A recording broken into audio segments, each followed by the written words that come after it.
Hey guys, it's Faybelle Noir, and today I will be giving a makeover to my very loved-on 13 Wishes Howleen Wolf. As you can probably tell, I've had this doll since she was first ever released.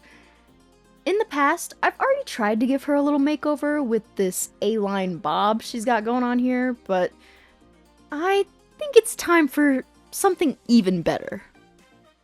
I went on Pinterest and gathered a bunch of inspiration pics of how I want her makeover to look, and now I'm gathering any clothes and materials and accessories that I already have that could definitely work for this vision. I start this off by taking off all of her clothes and accessories.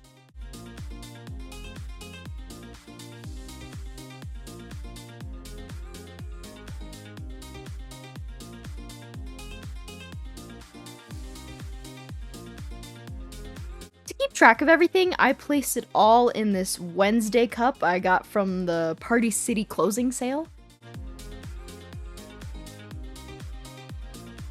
And then I cut off all her hair, which made me a little sad because I do really miss Kanekalon and kind of wish I didn't give her the A-line cut. But, oh well, chop chop.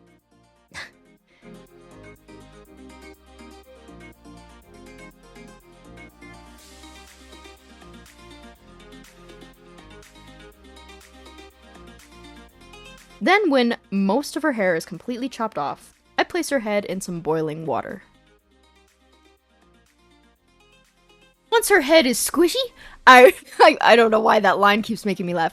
Once her head's squishy, I remove the head, boil it some more to kind of soften up all the hair in it, and then begin the scraping process.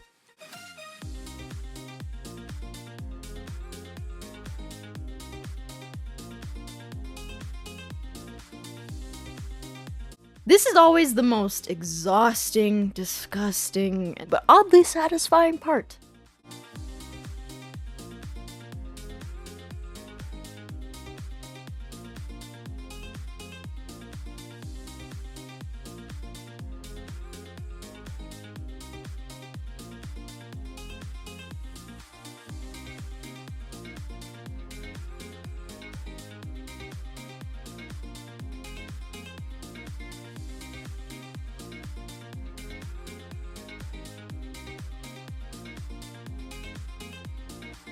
Once her head is completely clean, I get out my paints to then mark where I want the two colors to go.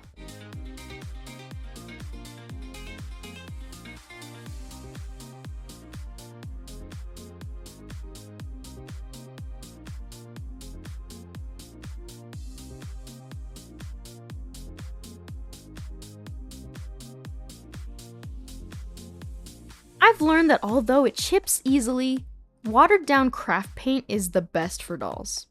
I used to use very expensive acrylic paint until I learned how it will stain the vinyl over time. I'm warning you now. Do not use expensive acrylic paints.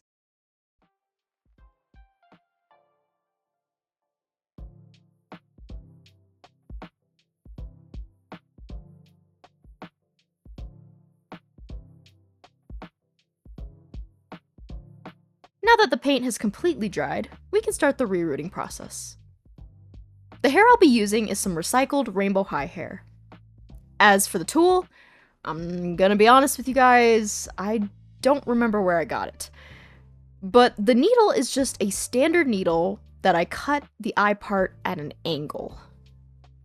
Because her hair is going to be thick and curly, I only plug every other hole. This will also prevent her head from ripping, which is something I have found happens a lot more than you'd expect it to. Once I'm done with the pink, I move on to the orange. I was a little worried that the pink was too dark and the orange was too yellow, but trust the process, it ends up looking really good in the end.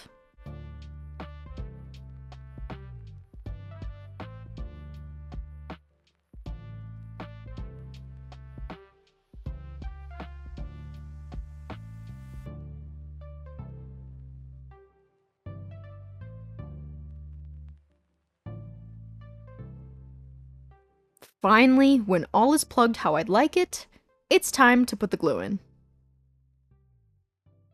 I ran out of my fabric glue, unfortunately, so I decided to give the E6000 a try that a lot of doll customizers swear by.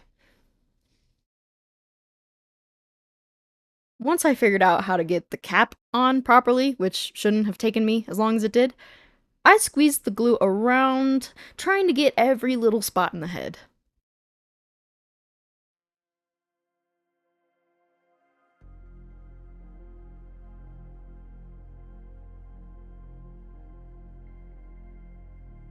I let that dry for about 24 to 48 hours, and then I carefully squeezed the head back on.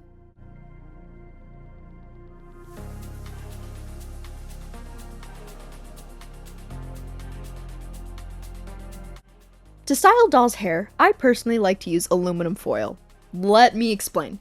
Years ago, I wanted to style my doll's hair, but we had no straws at my house, and nor did teenage me have the money or transportation to go out and buy any.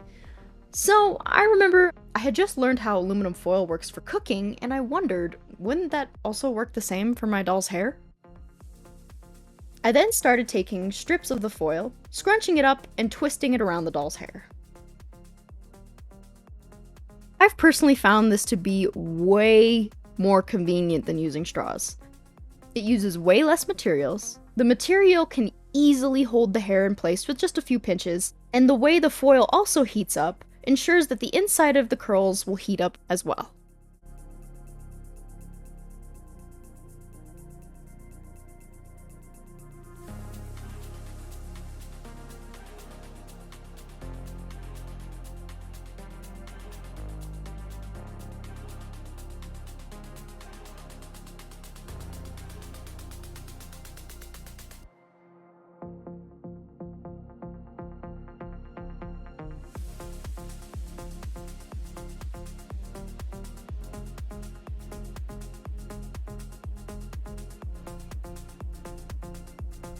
Now, with all the tiny curls in place, we move to my dirty kitchen to get them boil washed.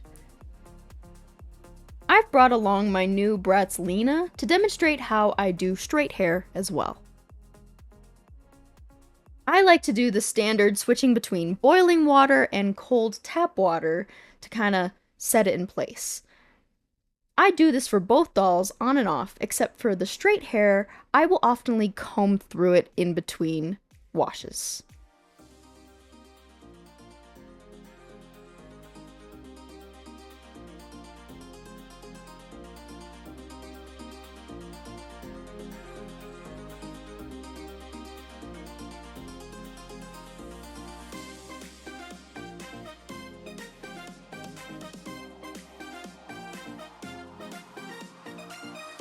After letting Howleen dry for at least 24 hours, I began to remove all the little curlers.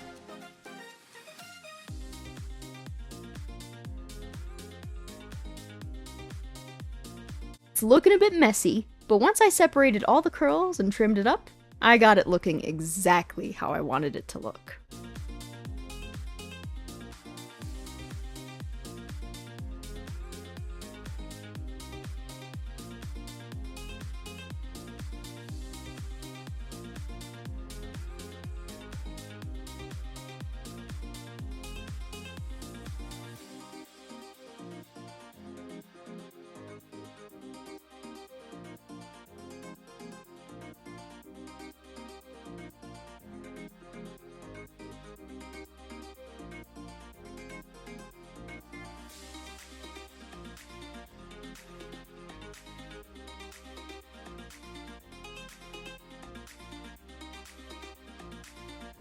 I then moved on to her clothes and accessories. I personally wanted to add a bit more details to her original shoes. I was going to add even more, but I'm going to be honest, I forgot, so I'm going to have to do that another time. But for this video, I decided to paint the little scratch marks on the side pink. When it comes to tiny details like this, what I like to do is paint on the design very messily, how I'd like it, and then once it's dried for a little bit, not too long, I use a needle to scratch away everything I did that was accidentally over the lines. This technique is very important to do as soon as possible. You don't want the paint to dry too long or it will not chip off as neatly as you would like. But I do recommend this for tiny details. we've finally made it to the fun part, where we get to play around with the clothes to assemble her look. I start with absolutely struggling to get her earring back on.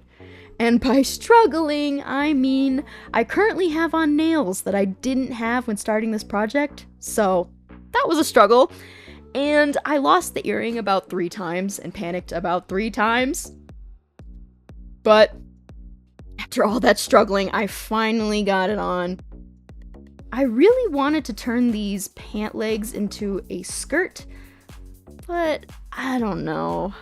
I think if I properly took the time to sew it, it would have came out a lot better, but regardless, I don't think I was feeling it as much as I wanted to.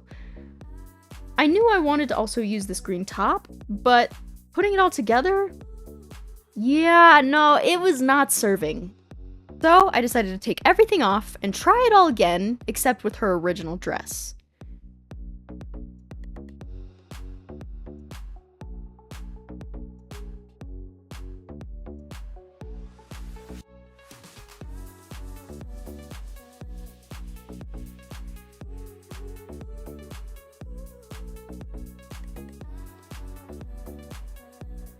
It was looking good until I realized her original leggings had been really stretched out over the years.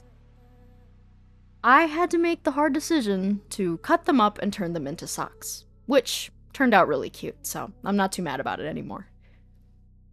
I then gathered all the other accessories, such as hats and bracelets, put it together, and then she was done. I'm really happy with how she turned out.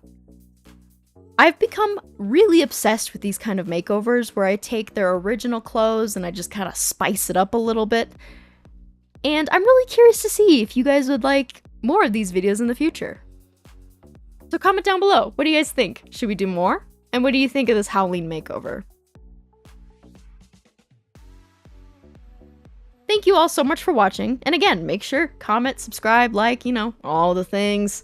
And I'll see you guys really soon for the next episode of my series, Happily After. Thanks for watching! Bye!